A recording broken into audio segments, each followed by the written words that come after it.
Olá! Hoje a gente vai fuçar em um daqueles capítulos da Bíblia que, honestamente, muita gente acaba pulando. 1 Crônicas, capítulo 26. Ah, famosa lista de nomes. Exatamente. À primeira vista, parece só um emaranhado de nomes difíceis, de funções que não dizem muito pra gente hoje. Mas as fontes que a gente recebeu, que são anotações de Bíblias de estudo, revelam uma coisa, assim, fascinante por trás dessa lista. A nossa ideia aqui é usar esse texto para tentar desvendar o sistema operacional de um reino de 3.000 anos atrás, a máquina administrativa que o rei Davi montou. É o organograma escondido do antigo Israel. Isso. É um guia de como o poder realmente funcionava no dia a dia, sabe? Muito além das grandes batalhas e dos salmos que todo mundo conhece.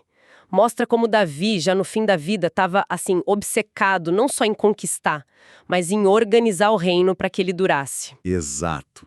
Então vamos mergulhar nisso. Como é que eles organizavam as instituições mais importantes sem planilha de Excel, sem software de gestão? Pois é. E a resposta é uma estrutura de dar inveja a muita empresa moderna. Para começar, o capítulo fala dos porteiros. E eu confesso que quando eu li isso, a primeira imagem que me veio foi, sei lá, um senhor com um molho de chaves abrindo e fechando um portão de madeira. É a imagem clássica, né? Todo mundo pensa nisso. Mas as fontes pintam um quadro totalmente diferente. Eles eram basicamente uma tropa de elite do templo. Tropa de elite é uma definição, olha, perfeita. A palavra porteiro em português é uma tradução muito, muito pobre para a função deles. Entendi. Pense neles como a guarda pretoriana ou o serviço secreto do templo. A missão principal não era logística, era teológica e militar. Era proteger a santidade do lugar. Ah, faz sentido. Eles decidiam quem entrava e quem não entrava, impedindo qualquer pessoa ritualmente impura ou, sei lá, com intenções idólatras de profanar o espaço mais sagrado da nação. Eram homens armados, veteranos de guerra, prontos para o combate. Isso muda tudo. E o texto dá um destaque especial a um cara chamado Obedi-Pedom. Sim. Diz que Deus o abençoou e que ele tinha 8 filhos. E com os parentes formava um grupo de 62 homens, fortes e capazes para o serviço. Parece que ter essa função na família era um sinal de prestígio, quase uma medalha de honra. Com certeza. Não era um trabalho qualquer, era uma vocação de família, passada de geração em geração entre os levitas. A força e o número da família de Obed-Edom, isso era visto como uma validação divina. Mostra que a sociedade valorizava enormemente essa função.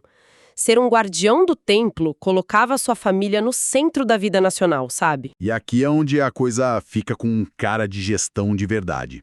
Para distribuir as tarefas, eles não usavam o critério de quem é mais forte ou quem é amigo do rei. Não.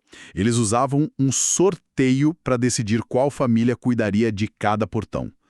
Selemias no leste, Zacarias, que era um conselheiro prudente, no norte, Obed-Edom no sul. A minha pergunta é, por que um sorteio? Parece meio aleatório para uma tarefa tão importante. Pelo contrário. Era uma jogada de mestre para evitar conflitos. Como assim? A gente está falando de clãs familiares poderosos e armados. Qualquer sinal de favoritismo na distribuição desses postos de honra poderia gerar ressentimento, rivalidade. Claro. O sorteio era visto como uma decisão divina, imparcial. Era uma forma de dizer, olha, não foi Davi quem decidiu, foi Deus. Isso pacificava as relações internas e garantia que todos se sentissem igualmente honrados. Faz todo sentido. É política pura, no fim das contas. Exato. E a logística da coisa toda. O texto menciona números específicos. 6 guardas por dia no portão leste, 4 no norte, 4 no sul. Por que essa diferença? O portão leste era mais importante. Provavelmente sim. O portão leste era a entrada principal, a que ficava de frente para Jerusalém. Então era o ponto de maior fluxo de pessoas e, portanto, o mais vulnerável e o mais simbolicamente importante.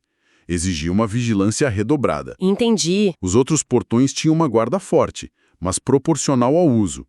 Eles mencionam até duplas de guardas nos depósitos e num lugar chamado Parpar, que, bom, as fontes sugerem que era uma espécie de pátio ou colunata externa, no lado oeste.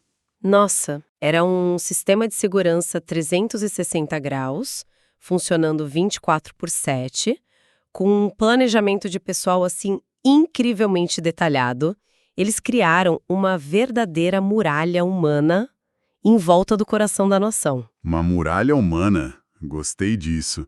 E por trás dessa muralha ficava o cofre da nação.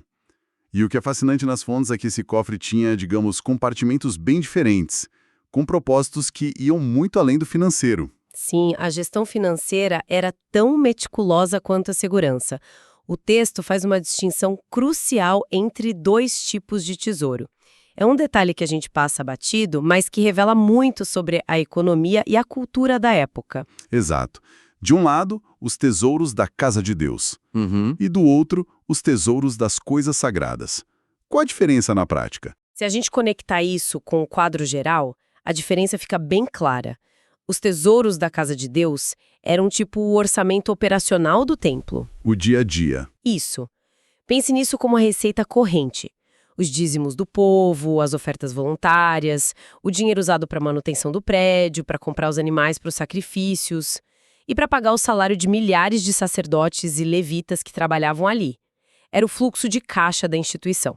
Ok, o dinheiro do dia a dia e as coisas sagradas. Ah, e a história é outra.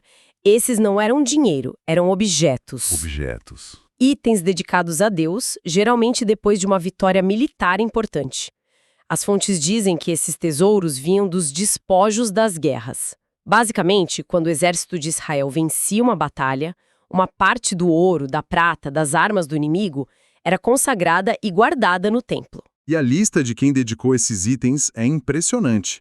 O próprio Davi, seus generais como Joabe e Abner, mas o que me pegou de surpresa foi ver o nome de Samuel e até do rei Saul. Peraí, Saul? Pois é. O antecessor e rival que Davi combateu numa guerra civil. Guardar os tesouros dedicados por ele não seria, sei lá, politicamente arriscado? É como se um novo governo mantivesse um monumento em homenagem ao regime anterior. Essa é uma observação fantástica e revela a genialidade política por trás disso. Ao preservar os tesouros dedicados por Saul, Davi estava enviando uma mensagem poderosa. Ele não estava dizendo, a minha história começa agora. Ele estava dizendo, eu sou o sucessor legítimo de uma instituição que é maior do que eu e maior do que Saul. Ele estava construindo a ideia de uma nação, de uma monarquia contínua, não de um poder pessoal. Foi um ato de unificação, mostrando que o templo guardava a história de todo Israel. E incluindo os capítulos mais difíceis. Exatamente. Inclusive esses. Uau! Então o tesouro não era só riqueza, era um museu da memória nacional. Exatamente. E o responsável por isso, um homem chamado Selomite e seus irmãos, eles não eram meros contadores ou tesoureiros. Não. Eles eram os curadores da identidade de Israel. Cada objeto ali contava uma história de livramento, de batalha, de fé. Eles guardavam o DNA simbólico da nação. Proteger aquele tesouro era proteger a própria história que unia as 12 tribos. Certo, então a gente tem uma segurança de nível máximo e uma gestão de tesouros que é um misto de banco central com um museu nacional, tudo concentrado na capital em Jerusalém. Mas um reino não se resume à sua capital. Como é que Davi administrava o resto do país? E aí o texto nos joga para fora dos muros do templo, para tal obra de fora. E essa é talvez a parte mais reveladora do capítulo, porque mostra como a estrutura do templo se irradiava para governar todo o território. Mostra que o papel dos levitas ia muito, muito além das funções religiosas. Davi os transformou na espinha dorsal do seu governo. Como assim? Pensa no desafio do Davi. Ele unificou à força tribos que por séculos foram independentes e muitas vezes rivais. Certo. Como criar uma administração central sem que as tribos de Judá, ou Efraim, ou Benjamim sentissem que estavam sendo dominadas por uma nova burocracia? A jogada de gênio foi usar os levitas. Eles eram a única tribo que não tinha um território próprio, eles viviam em cidades espalhadas por todas as outras tribos, já era uma presença nacional e, mais importante, eram respeitados por sua função religiosa. Então, em vez de criar um novo corpo de funcionários públicos em que ninguém confiava, Isso. ele pegou esse grupo que já estava lá, espalhado e respeitado, e deu a eles o poder do Estado. Exatamente.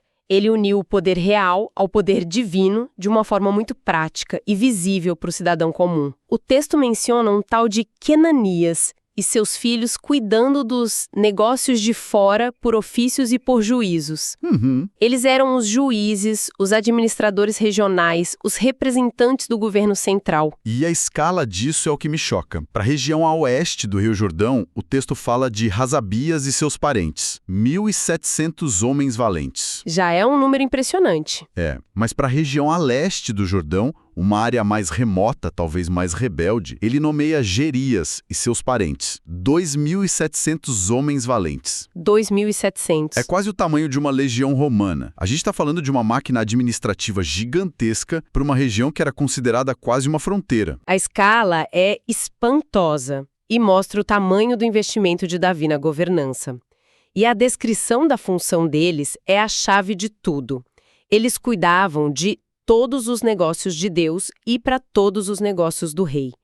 Essa frase, ela é o resumo do sistema político de Davi. O que isso quer dizer na prática? Que eles eram juízes, administradores e talvez até coletores de imposto, tudo ao mesmo tempo? Precisamente. Mas com uma diferença crucial para hoje. Qual? Um coletor de impostos moderno não decide o seu caso no tribunal. Ali, a mesma pessoa ou o mesmo grupo podia ter o poder executivo de administrar a região e o poder judiciário de julgar as causas do povo. Nossa, isso é muito poder. Muito. Eles aplicavam tanto a lei religiosa da Torá quanto os decretos civis do rei. Isso concentrava uma autoridade imensa nas mãos deles, o que era muito eficiente para consolidar o poder e unificar a lei em todo o reino, mas também era um modelo que exigia homens de muita integridade, os tais homens valentes, para não se tornar tirânico. Resumindo, o que parecia ser só uma lista de nomes empoeirada é, na verdade, a planta baixa de uma nação superorganizada. Totalmente. A gente encontrou uma força de segurança de elite, um sistema financeiro que era também um arquivo histórico, um serviço público e judiciário que cobria cada canto do país, garantindo que as leis de Jerusalém fossem cumpridas. E o ponto fundamental é que essa estrutura toda, que Davi passou seus últimos anos construindo, não foi um projeto de vaidade. Foi a fundação que permitiu a era de ouro de seu filho Salomão. Ah, boa. A paz, a prosperidade, as grandes construções do reinado de Salomão só foram possíveis porque Davi deixou para ele uma máquina de governar azeitada e funcionando. Certo. A força de uma nação, como o texto nos mostra, não está só no brilho do seu rei, mas na força invisível da sua infraestrutura administrativa. Davi construiu as fundações e Salomão ergueu o palácio sobre elas. E essa análise toda nos deixa com uma provocação para pensar, né? Esse sistema que as fontes descrevem era incrivelmente eficiente, mas partia de um princípio que hoje nos parece muito estranho: a fusão completa entre deveres religiosos e civis. Os mesmos homens cuidavam dos negócios de Deus e dos negócios do rei. Hoje, muito se debate sobre a importância de separar essas duas esferas. Pensando nisso, que lições, ou talvez que alertas, a gente pode tirar de um modelo de sociedade onde essa separação simplesmente não existia?